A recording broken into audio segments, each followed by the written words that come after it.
저희가 2주 동안 우리는 계속해서 복음을 전하는 자가 되어야 된다라는 메시지를 나누고 있는데 오늘도 그 이야기를 조금 더 이어나가려고 합니다. 제가 보통 교회 다니는 사람들이 전도라고 하면 어떤 전도를 주로 얘기를 하나요?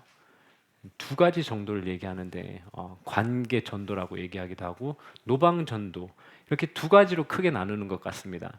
근데 저는 어떤 목회자가 요즘에는 노방 전도는 효과가 없어서 하지 않는다라는 이야기를 듣고 제가 충격에 빠진 적이 있습니다. 이게 능력이 부족한 우리 인간들의 입장에서는 뭐 그 효과나 효율을 따질 수 있지만 전지전능한 하나님께서는 그런 것을 따질 이유가 없습니다. 그분이 하시겠다고 작정을 하시면 못할 것이 없으시기 때문입니다. 그러니까 우리 입장에서는요. 우리가 하는 전도나 우리가 하는 사역들이 얼마나 효율 있고 효과적인지를 따지는 것이 중요한 것이 아니라 우리가 얼마나 하나님을 신뢰함으로 기쁨으로 순종하는가가 중요합니다. 또 간혹 이런 분들도 계신 것 같아요. 사람들이 많이 몰리는 서울역 같은 곳에서 뭐라고 외치시는 분들이죠? 불신, 지옥, 예수 천당을 외치는 사람들이 있습니다. 그런데 저는 교회에서 이런 사람들을 너무나 쉽게 비난하는 사람들을 본 것 같아요. 그런데 우리는 하나님께서 그분에게 그것을 요구하셨는지 아니면 그분 스스로 그런 사명감을 가지고 그런 일을 하는지는 저희는 알 수가 없습니다. 그런데 만약 하나님께서 그 사람에게 그것을 외치라고 요구하셨고 그 사람이 평생 거기서 불신지옥 예수 천당을 외치는 것이라면 설사 그 외침에 한 사람도 하나님께로 돌아오지 않는다 할지라도 우리는 그분을 비난할 자격이 전혀 없다는 것입니다. 하나님께서는 구약의 선지자들에게 이러한 요구를 종종 하셨습니다. 애굽과 구스가 아수르에게 포로로 끌려갈 것을 경고하시면서 이사야에게 이렇게 요구하셨습니다. 베옷을 입고 신을 벗은 모습으로 다니게 하였습니다.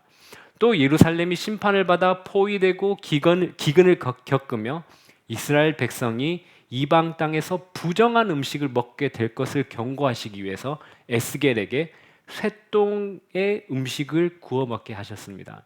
또 예루살렘의 멸망을 경고하시기 위해서 에스겔에게 머리털과 수염을 자르고 3분의 1은 불에 태우고 3분의 1은 칼로 치고 3분의 1은 바람에 날리라고 명령하셨습니다.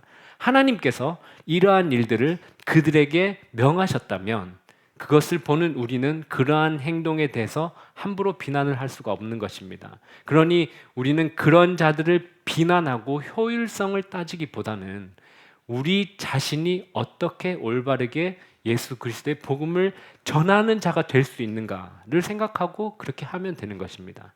저는 몇 주 동안 이 말씀을 드리고 있지만 성경에서 보여주는 전도의 방법은 하나님 편에서 봤을 때는 잃어버린 영혼을 부르시는 방법은 두 가지가 있다고 생각을 합니다. 오늘 우리는 그 두 가지를 살펴보면서 우리 교회는 어떻게 하나님께서 주신 복음 전파의 사명을 감당할 것인지 함께 고민하는 시간이 되면 좋겠습니다. 오늘 저희가 읽었었던 사도행전 이 말씀에는 두 가지 방법 모두 보여주고 있습니다. 첫 번째 방법은요, 저희가 직접 나아가서 믿지 않는 자들에게 복음을 전하는 것, 즉 말로 복음을 전하는 것입니다. 그리고 두 번째는요, 교회가 교회다운 모습을 가질 때 하나님께서 잃어버린 영혼들을 교회로 보내시는 것, 즉 우리의 삶으로, 즉 교회가 교회다운 모습을 갖춤으로써 복음을 증언하는 방법입니다. 저는 개인적으로 저희 교회가 지금은 이 두 번째 방법에 훨씬 더 힘을 쓰고 있는 시기인 것 같습니다. 제가 지금 오늘까지 이 3주째 복음 전파에 대해서 설교를 하고 있는데 여러분 아직도 마음에 혹시 잃어버린 영혼들을 품지 않으신 건 아니겠죠? 혹시 다 마음에 한 분씩 두 분씩 뭐 이렇게 하나님께서 잃어버린 영혼들을 품고 계신지 모르겠어요. 혹시 품으셨나요? 네. 참, 이게 3주 동안 이야기하는 저도 대단하시고, 대단하고, 3주째 정하지 않으신 분들이 계시다면 참, 참 대단하십니다. 저희 서로 참 대단합니다.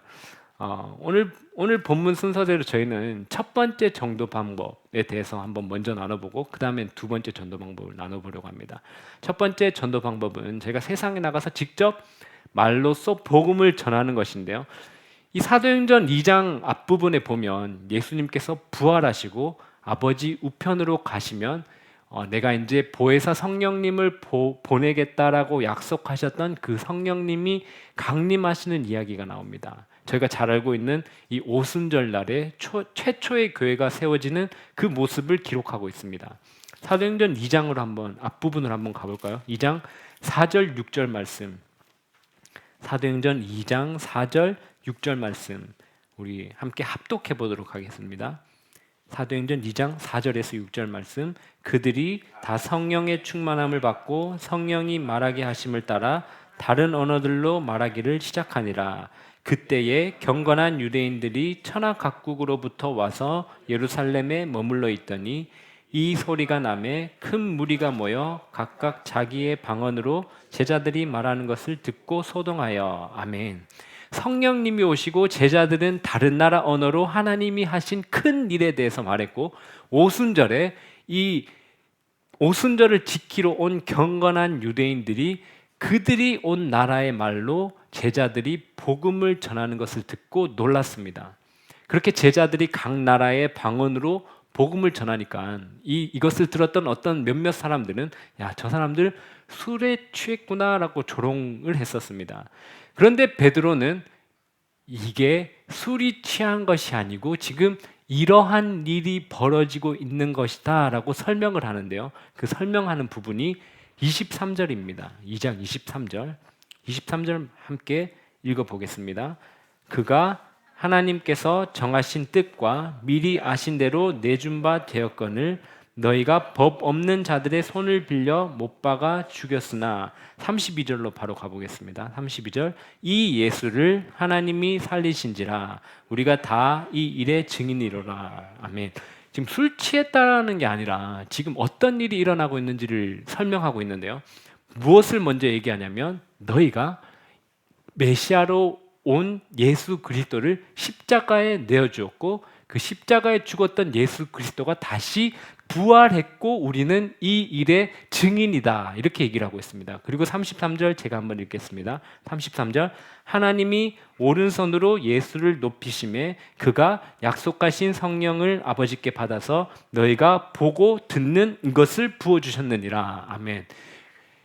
예수님이 메시아로 오셨고 십자가에 죽으셨고 부활하셨고 지금은 아버지 우편으로 올라가시고 약속하신 성령님이 오신 이 모습을 너희가 지금 보고 있다라고 베드로가 설명하고 있습니다. 이것이 우리가 세상에 나가서 복음을 전하는 모습입니다.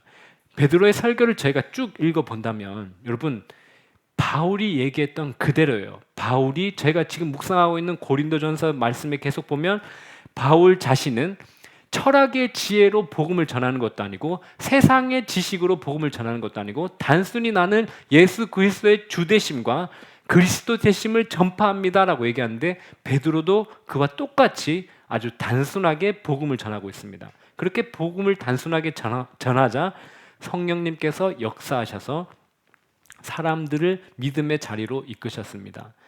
복음을 선포하는 것은 우리가 할 일입니다. 우리가 할 일이지만 사람을 구원하는 것과 그 시기는 오직 하나님께 달려있는 것입니다.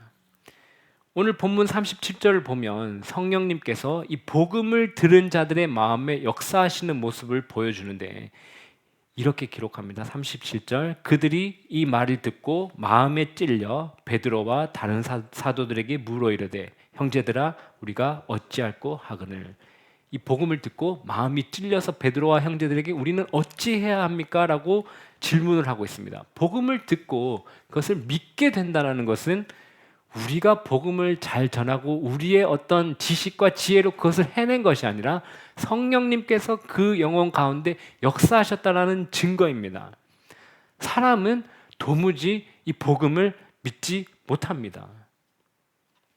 예수님께서도 니고데모에게 이렇게 말씀하셨죠. 진실로 진실로 내게 이르노니 사람이 물과 성령으로 거듭나지 아니하면 하나님의 나라에 들어갈 수 없느니라 라고 말했습니다. 그러니 이 성령 하나님께서 위로부터 다시 태어나게 하시는 중생의 역사가 일어나지 않으면 사람이 이 복음을 듣고 믿는다는 것은 불가능한 일입니다. 그래서 이제 우리는 무엇을 해야 합니까? 라고 질문을 했을 때 베드로가 이렇게 답변을 했습니다. 38절 함께 읽어보겠습니다. 베드로가 이르되 너희가 회개하여 각각 예수 그리스도의 이름을 죄사함을 받으라. 그리하면 성령의 선물을 받으리니. 아멘. 성령 하나님께서 영혼을 구원하실 때에 일어나는 여러 가지 일들을 베드로가 설명하고 있습니다.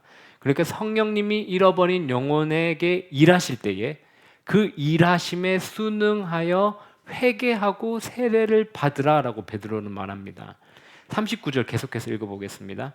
이 약속은 너희와 너희 자녀 모든 먼 데 사람 곧 주 우리 하나님이 얼마든지 부르시는 자들에게 하신 것이라 하고. 아멘. 하나님께서 부르시는 자는 그 부르심을 따라 결국 그리스도께로 나오게 됩니다. 그런데 하나님께서 이 영혼을 부르실 때에 무엇을 통해서 부르십니까? 무엇을 통해 부르시나요? 바울이 말했던 것처럼 전도에 미련한 것으로 하나님께서 부르십니다. 여러분, 이게 엄청난 신비 아닌가요? 여러분, 하나님께서 직접 부르실 수 있음에도 불구하고 무엇을 통해서 부르신다고요? 우리의 부족한 전도에 미련한 것을 통해서 하나님께서 잃어버린 영혼들을 하나님께로 부르시는 것입니다. 오늘 이야기처럼 여러분, 이 제자들이 엄청나게 유명하거나 똑똑하거나 가진 자였거나 문벌이 좋은 자였나요?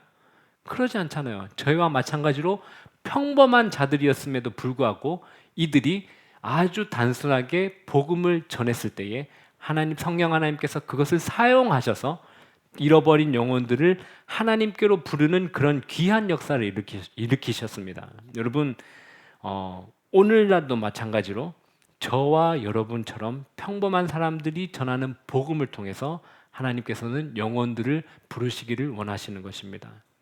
여러분, 이런 귀한 일에 여러분들 사용받고 싶지 않으신가요? 이런 귀한 하나님의 역사 가운데 참여하고 싶지 않으신가요? 웨스트민스터 신앙고백서 3장에서는 하나님의 영원한 작정에 대해서 설명하면서 이렇게 얘기합니다. 하나님께서는 창세 전에 영생에 이르도록 택한 자들이 있다라고 말합니다. 그리고 10장에서는 그 택하신 자들을 하나님께서 때가 되었을 때에 말씀과 성령을 통해서 효과적으로 부르셔서 예수 그리스도께 나아오게 하신다고 설명합니다. 여러분, 잠깐 졸릴 타이밍인데 안타깝게도 지금 신학적인 얘기를 조금 해야 될 것 같아서 신학적인 얘기를 조금 하겠습니다. 여러분, 17세기 네덜란드 이 개혁교회 안에서는 구원에 있어서 이 하나님의 주권과 인간의 의지의 관계를 두고 큰 논쟁이 있었습니다. 여러분도 한 번씩 들어보셨을 거예요. 이 칼빈의 신학을 계승한 개혁파 교회에서는 이 구원이 궁극적으로 인간의 공로나 자율적 의지에 달린 것이 아니라 오직 하나님의 주권적 은혜에 달려있다고 주장을 했고요.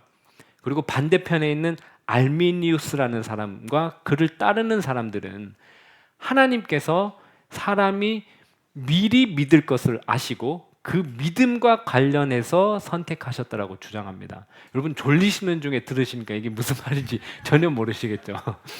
쉽게 얘기하면 칼빈주의는요, 하나님의 그 주권적인 은혜로 사람을 선택하셨다라고 얘기를 하는 거고요. 알미니안주의에서는 그게 아니라 하나님이 누가 예수님을 믿을지를 알고 그 믿을 사람들을 택하셨다, 이렇게 얘기를 해요. 다르죠. 근데 우리는 이 개혁주의 신앙을 따르고 있습니다. 그래서 하나님께서는 복음과 성령을 통해서 택하신 사람들을 그리스도께로 오게 하십니다. 이것을 효과적인 부르심이라고 부릅니다. 그런데 이 은혜가 우리에게 임할 때요, 죽은 마음을 살리시고 완고한 마음을 새롭게 하셔서 이 죄인이 자원에서 그리스도께로 나아오게 하십니다. 이렇게 바꿔주십니다. 이것을 지금 해도 안 되겠다 싶은 부분을 찾아 넘기고 있어요. 이게 5대 칼빈의 5대 교리라고 부르는 것 중에 네 번째, 불가항력적 은혜입니다. 불가항력적 은혜. 하나님의 이 은혜가 임하시면 이 폭력적으로 억지로 끌고 가신다는 의미가 아니라 성령님께서 죽은 마음을 살리시고 이 완고한 마음을 새롭게 하셔서 죄인이 기쁨으로 그리스도께 나아오게 하신다는 의미입니다. 거부할 수 없다는 은혜, 불가항력적 은혜. 이 은혜가 죽은 영혼에게 임하게 될 때 하나님께로 나아오게 되어 있다는 의미입니다. 여러분, 하나님께서는 우리가 전하는 복음 위에 이 불가항력적인 은혜를 부어주셔서 성령님께서 죽은 영혼들을 살리시는 역사를 이루십니다. 여러분, 이 엄청난 은혜 아닌가요? 여러분들에게 이것을 하나님께서 맡기셨다는 것은 하나님께서 우리에게 엄청난 것을 맡기신 거 아닌가요? 하나님께서 그냥 하시면 돼요. 그냥 하시면 되는데 어디 위에다가요? 우리가 전하는 이 미련한 것처럼 보이는 이 복음 위에다가 하나님의 불가항력적인 은혜를 부어주신다는 것입니다. 여러분, 저는 단언컨대 우리가 영혼을 살리는 이 일에 사용받는 것이 여러분들 이 세상을 살아가는 동안 가장 가치 있는 일이라고 저는 단언코 얘기할 수 있습니다. 여러분들 이런 가치 있는 삶을 살아가는 새뜻교회 성도들 되기를 정말 축복합니다. 오늘 말씀에 보면 어떻게 영혼들이 돌아오게 되었는지를 표현을 하고 있는데요. 41절 저희가 한번 읽어보겠습니다. 41절입니다. 그 말을 받은 사람들은 아멘. 3천이나 더해졌다라고 표현합니다. 여러분, 제가 이거 여러분들 이제 아실 거예요. 이 수동태인데 누가 이것을 했는지 나와 있지 않잖아요. 이 구절에. 근데 누가 하셨죠? 하나님이 하셨잖아요. 기억나시죠? 이제 신적 수동태입니다. 하나님이 더하게 하셨고요. 그리고 47절에도 한번 읽어보겠습니다. 47절. 하나님을 찬미하며 또 온 백성에게 칭송을 받으니 주께서 구원받는 사람을 날마다 더하게 하시니라. 아멘. 여기서는 주체가 누군지 명확하게 밝히셨죠. 하나님께서 믿는 자들을 날마다 더하게 하셨습니다. 그러니까 이 2장 전체에서 하는 이야기가 뭔가요? 복음은 누가 전하는 거예요? 복음은 말로 전하던 삶으로 전하던 제자들이 전했고요. 영혼은 누가 구하나요? 하나님께서 구하셔서 교회에 더하게 하신 것입니다. 여러분, 멀리 선교를 떠나지 않으셔도 괜찮아요. 하나님 보내시면 가는 거죠. 그런데 우리가 할 일은 지금 우리가 서 있는 곳에, 하나님 두신 곳에 서 있는 곳에서 우리 마음에 품게 하신 잃어버린 영혼들을 품고 그들에게 복음을 전하는 것입니다. 우리가 복음을 전하면 어떻게 된 거죠? 하나님께서 때가 되면 하나님의 그 불가항력적인 은혜를 그 가운데 부으시고 성령님께서 그 영혼들을 하나님께로 부르십니다. 오늘 이 말씀에 보면 예루살렘에 예수님께서 약속하신 성령님을 기다리면서 몇 명이 기도하고 있었을까요? 120명이 이 제자들이 함께 마음을 같이하여 오로지 기도에 힘썼다고 얘기합니다. 무엇을 기다리면서요? 약속하신 성령님을 기다리면서요. 그런데 오늘 저희가 읽었었던 이 베드로의 설교를 듣고 몇 명이 하나님께로 돌아왔다고요? 3,000명이 돌아왔습니다. 무려. 이 3,000명 중에 누가 원래 거기에 예루살렘에 살고 있었던 사람인지 아니면 경건한 유대인들이 6월 그 오순절을 지키러 왔는지 저희는 알 수 없어요. 어쨌든 3,000명이 믿게 되었고 거기에 예루살렘에 남아있던 사람들로 이 최초의 교회가 세워진 것입니다. 우리가 이런 구절 읽으면 저희 교회는 그러지 않는데 그렇게 생각하시는 분들이 있는 것 같아요. 아, 우리도 이렇게 복음 전하면 막 때로 막 몰려와가지고 여기 가득 차고 막 100명이 막 예수님께로 돌아오고 막 그런 역사가 있었으면 좋겠다라고 혹시 생각하시는 분들 있으신가요? 여러분 큰일 납니다. 오늘 120명이 몇 명을 지금 돌봐야 되는 상황인 거죠? 3,000명. 몇 명이 남았는지 모르겠지만 어쨌든 예루살렘에 남아있던 그 영혼들을 다 케어해야 되는 상황이었습니다. 41절에 보면 그날 믿게 된 사람들이 세례를 받았다고 얘기를 하는데요. 여러분 그러니까 첫날부터 얼마나 바빴겠습니까? 3,000명을 그날 세례를 주려면 뭐 그냥 넣었다 뺐다 넣었다 뺐다 이렇게 네, 팔이 아플 만큼 했었을 거예요. 그러니까 얼마나 바빴겠습니까? 그런데 이 바쁜 와중에 예루살렘 성도들이 놓치지 않은 것이 있습니다. 놓치지 않은 것이 있는데요. 42절 말씀 한번 다시 읽어보겠습니다. 42절 말씀입니다. 그들이 사도의 가르침을 받아 서로 교제하고 떡을 떼며 오로지 기도하기를 힘쓰니라. 아멘. 이들이 교회를 이뤄나가면서 힘쓴 것이 있는데요. 여기 힘썼다라고 표현하는 이 단어가 어떤 의미가 있냐면 붙어있다, 그리고 지속하다, 전념하다 이런 뜻이 있습니다. 여러분 제가 아무리 요 고민을 해봐도 이 단어를 생각하면서 어떻게 설명을 잘할 수 있을까? 그런데 찾았어요. 우리 시대에 이 아주 딱 맞는 이 용품이 있어요. 이 단어를 설명하기에 가장 좋은 그 용품이 뭘까요? 지금 여러분 손에도 있을지 몰라요. 뭔가요? 네, 스마트폰입니다. 스마트폰 여러분 손에 붙어 있고요. 여러분 지속적으로 하고요. 여러분들 전념해서 스마트폰을 하고 계십니다. 그러니까 우리가 이 건강한 교회를 이루려면 여러분 이렇게 생각하시면 돼요. 여러분들이 스마트폰에 붙어 있고 지속하고 전념하는 것처럼 오늘 말씀에 나온 이 네 가지를 붙잡으면 됩니다. 이 네 가지가 뭐냐면 첫 번째 사도의 가르침을 받는 것, 두 번째 서로 교제하는 것, 세 번째 떡을 떼는 것, 그리고 네 번째 기도하는 것입니다. 여러분 우리 새뜻교회는 참된 교회의 모습을 이루기 위해서 이것들 중에 우리가 무엇이 더 필요할지를 살펴보고 그것을 함께 해나가기를 소망합니다. 그리고 저희가 이 네 가지를 꽉 붙잡고 우리가 함께 하나님께서 기뻐하시는 교회를 이뤄 나간다면 오늘 말씀에서처럼 하나님께서 우리가 새로운 영혼들을 품을 준비가 된다면 우리가 전하는 복음을 통해서 하나님께서는 새로운 영혼들을 우리 새뜻교회로 저는 보내주실 것이라고 믿습니다. 여러분 이것이 우리가 이 하나님께서 우리를 교회로 부르신 목적이 아닙니까? 새 영혼을 살리고 죽은 영혼들을 살리고요. 그 영혼들이 자라날 수 있도록 하는 것. 저는 이것이 우리를 교회로 부르신 목적이라고 생각합니다. 예루살렘 성도들이 이 힘쓴 첫 번째 것은요. 사도들의 가르침을 받는 것입니다. 이건 저희가 단순하게 생각을 해도 요즘 시대로 본다면 이게 무엇일까요?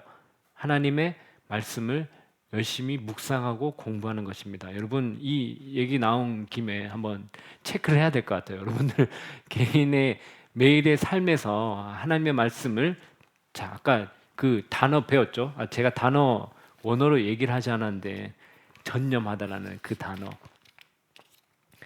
프로스카테오.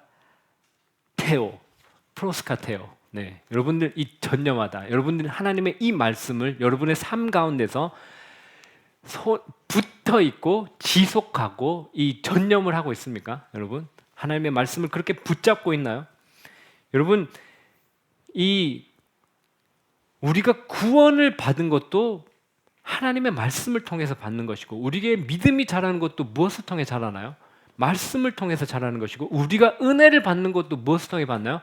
하나님의 말씀을 통해서 받는 거고 우리가 하나님의 말씀대로 살아가는 능력도 어디로부터 오는 것인가요? 하나님의 말씀으로부터 오는 것이잖아요. 근데 여러분 정말 죄송한데 여러분들이 스스로 말씀 펴서 말씀을 읽지 않고 붙잡지 않는다는 것은 여러분 단지 게으름이나 습관의 문제가 아닙니다. 여러분 그리스도인이 된다는 것이 무엇인지를 올바르게 이해하지 못했거나 하나님의 말씀 없이도 살아갈 수 있다고 생각하는 교만함 혹은 무지함 혹은 내가 하나님을 정말 진심으로 사랑하지 않는 것 이러한 이유들 중에 하나일 것입니다. 여러분, 저는 습관이든 채찍이든 당근이든 무엇을 해서라도 여러분들이 이 말씀을 붙잡게 되기를 소망합니다. 여러분들 어떻게든 이 말씀을 붙잡으려고 하면요, 처음에는 다 그래요. 누구나 다 그렇게 고백해요. 처음에는 내가 하나님의 말씀을 붙잡고 내가 하나님의 말씀을 어떻게 한다라고 생각을 하는데, 지나고 나면 어떻게 생각이 바뀌는지 혹시 아시나요? 내가 붙잡은 게 아니고 하나님의 말씀이 나를 붙잡고 간다는 것을 경험하게 될 것입니다. 여러분, 그런데 처음에는요, 여러분들 하나님의 말씀을 붙잡으셔야 이 길로 들어갈 수 있는 것입니다. 여러분들 하나님의 말씀을 꼭 붙잡으시기 바랍니다. 여러분, 이미지를 한번 바꿔보세요. 여러분, 스마트폰을 들고 있는 여러분들 이미지를 생각하지 마시고, 그 시간에 진짜 이걸 들고 있는다면, 이걸 들고 펼쳐서 읽고 있다고 생각한다면 여러분들의 삶이 어떻게 바뀌실지 한번 생각해 보시고요, 실제로 그렇게 한번 해보시기 바랍니다. 여러분, 엄청난 변화가 일어날 것입니다. 저는 제 삶으로 증명할 수 있는 것 같습니다. 여러분들 진짜 하나님의 말씀을 붙잡으시기 바랍니다. 두 번째는요, 떡을 떼는 것인데, 이것은 성찬을 의미합니다. 천주교에서는 혹시 여러분들 몇 개의 성례를 주장하는지 아십니까? 천주교에서는 7개의 성례를 주장하지만 우리 이 개신교에서는요, 예수님께서 주신 성례는 오직 2가지라고 얘기를 합니다. 뭐가 있죠? 세례와 성찬이 있습니다. 하나님께서 이것을 통해서 우리에게 은혜를 베풀어 주신다고 하셨습니다. 그런데 오늘 본문에서는 떡을 떼는 것만 언급했어요. 세례를 언급하지 않은 이유는 아까 저희가 41절에서 살펴봤던 이유가 있죠. 이미 이분들은 어떻게 했죠? 세례를 받았기 때문입니다. 그리고 세 번째, 이 사람들이 꽉 붙잡은 것은요, 기도하는 것입니다. 함께 모여서 공동의 뜻을 가지고 기도한 것인데, 저는 아마도 이들이 예수님께서 가르치셨던, 주님께서 가르치셨던 그 우리가 주기도문이라고 표현하는 그 기도를 가지고 아마 기도를 했었을 것이라고 저는 생각을 합니다. 저희가 이 3가지는 간단한 내용이기도 하고 저희가 많이 다뤘던 내용이죠. 오늘은 이 4번째 걸 좀 살펴보려고 하는데요. 4번째는 무엇이냐면 서로 교제하는 것입니다. 서로 교제하는 것. 요거 다 아실 거예요. 원어로 뭔지 들어보셨을 거예요. 코이노니아 들어봤죠? 코이노니아입니다. 이게 그냥 교제를 의미하는 게 아니에요. 섬김과 하나됨이 강조되는 교제입니다. 여러분, 무슨 취미 활동을 통해서 만난 그런 교제, 아니면 관심사가 같아서 만난 그런 교제와는 차원이 다릅니다. 하나님의 말씀 안에서 서로를 섬기며 하나됨을 통해서 기쁨을 누리는 교제입니다. 이것이 어떤 모습인지 구체적으로 보여주는 것이 오늘 말씀 43절부터 47절까지 나오는데, 43절 말씀만 먼저 함께 읽어보도록 하겠습니다. 43절 말씀입니다. 사람마다 두려워하는데 아멘. 여러분, 여기 보면 사람마다 어떻게 한다고요? 두려워한다라고 얘기를 합니다. 여러분, 세상에서 우리를 보고 두려워하던가요, 요즘에? 왜 웃고 계시잖아요. 세상이 우리를 두려워하지 않고 어떻게 여기고 있죠, 요즘에? 약간 업신여기고 우습게 여기고 우리를 걱정해주고 있습니다. 왜냐하면, 왜 그럴까요? 왜냐하면 진실된 것처럼 보이지 않거든요. 왜냐하면 우리가 했었던 말과 우리의 행동이 전혀 다른 걸 보게 되거든요. 그러니까 위협적이지 않아요. 이들에게 두려움이 있지가 않아요. 그런데 우리가 했었던 말과 행동이 일치하는 삶을 살아간다면 저는 이들이 두려워한다라고 생각을 합니다. 왜냐하면 우리가 했던 말들이 실제 일어날 것 같거든요, 그들이 보기에. 그런데 지금은 전혀 위협적이지 않습니다. 그리고 한번 다른 모습도 한번 살펴보겠습니다. 44절, 45절 말씀 함께 읽어보겠습니다. 믿는 사람이 다 함께 있어 모든 물건을 서로 통용하고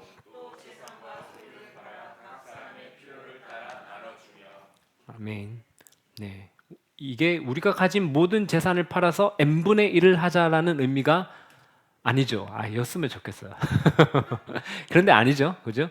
그런 말씀이 아니라 우리 공동체 가운데 누가 도움이 필요한 자가 있다면 자발적으로 자신의 것으로 여기지 않고 그 직체를 도와주는 것을 의미합니다. 46절도 계속해서 읽어보겠습니다. 46절, 날마다 마음을 같이하여 성전에 모이기를 힘쓰고 집에서 떡을 떼며 기쁨과 아멘. 같은 마음을 가지고 모이기를 힘쓰고 같이 맛있는 식탁 교제도 하고 이렇게 한다는 모습입니다. 저는 같이 식사하는 것도 예배의 일부라고 생각할 만큼 중요하다고 생각합니다. 우리는 한 식구라고 표현하는 건 저는 참 좋은 것 같아요. 저희는 한 식구잖아요.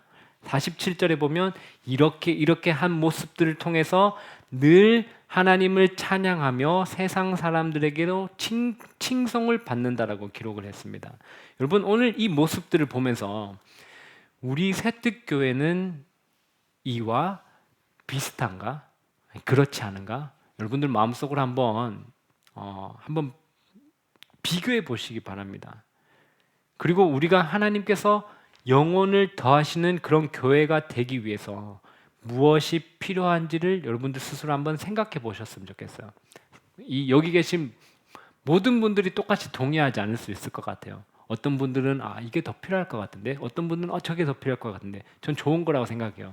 그런데 여러분들 그것이 여러분들 마음에 보이셨다면 그것이 없음에 불평하는 자가 되는 자가 아니라 내가 그것을 발견했으니 내가 그것을 위해서 기도하고 나는 그것을 위해서 무엇을 할 수 있을까 한번 생각해 보시길 바랍니다.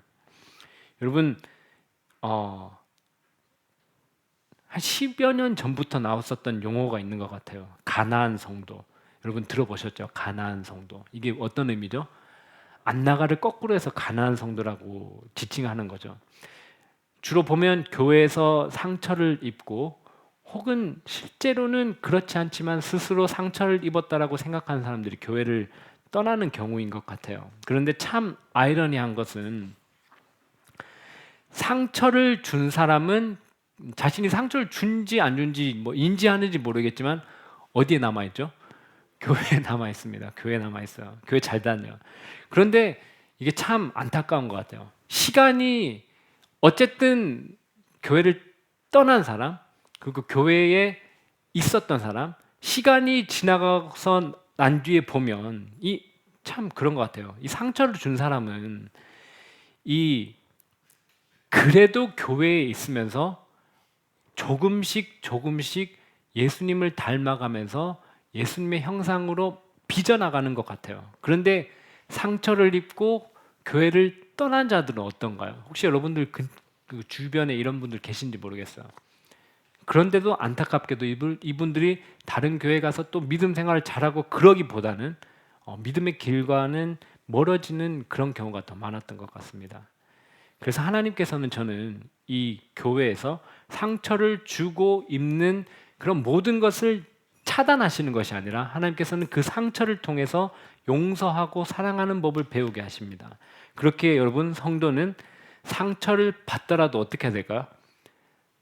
이 교제 안에 있어야 됩니다. 여러분들 견디셔야 돼요. 견디셔야 됩니다.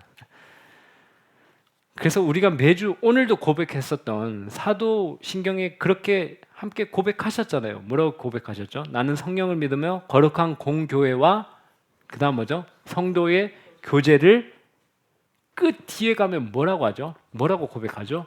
믿습니다라고 여러분 고백합니다. 믿습니다. 이게 무슨 의미인가요? 성도의 교제를 믿습니다라고 고백하는 것. 그것은 내가 예수님을 믿게 되어 예수 그리스도의 몸의 일부가 되었다는 것과 그리고 성경에서 보여주는 그런 성도들의 교제를 내가 믿습니다라고 간략하게 고백하는 것이죠. 그래서 저는 이 가나안 성도를 성도라고 부를 수 없는 것 같아요. 교회를 잘못 이해한 것 같습니다. 여러분 우리 새뜻교회는 모든 성도들이 종교적으로 형식적으로 주일 생활을 하는 것이 아니라 주 안에서 정말 성도의 교제를 하는 공동체가 되기를 축복합니다. 여러분 오늘 말씀을 보면 성도들이 다 함께 한번 이미지로 떠올려 보시기 바라요. 이미지로 떠올려 보시면 성도들이 다 함께 이 육의 음식과 영의 음식을 나누면서 즐거운 코이노니아 교제가 이루어지는 이미지가 혹시 그려지시나요? 이 안에 여러분 기쁨과 평강이 넘치고 있다는 느낌이 혹시 드시나요? 저희 새뜻교회도 이런 영의 음식과 육의 음식을 함께 나누면서 정말 기쁨이 넘치는 코이노니아를 이뤄가는 그런 교회가 되기를 축복합니다. 그렇게 하실 때에 하나님께서 우리가 새로운 영혼들을 케어할 만한 그런 교회가 되었을 때 하나님께서 새로운 영혼들을 우리에게 보내주시고 또 구원의 역사를 이뤄가시는 그런 역사가 일어나기를 기대하고 소망합니다. 저희가 함께 오늘 찬양 드렸으면 좋겠습니다.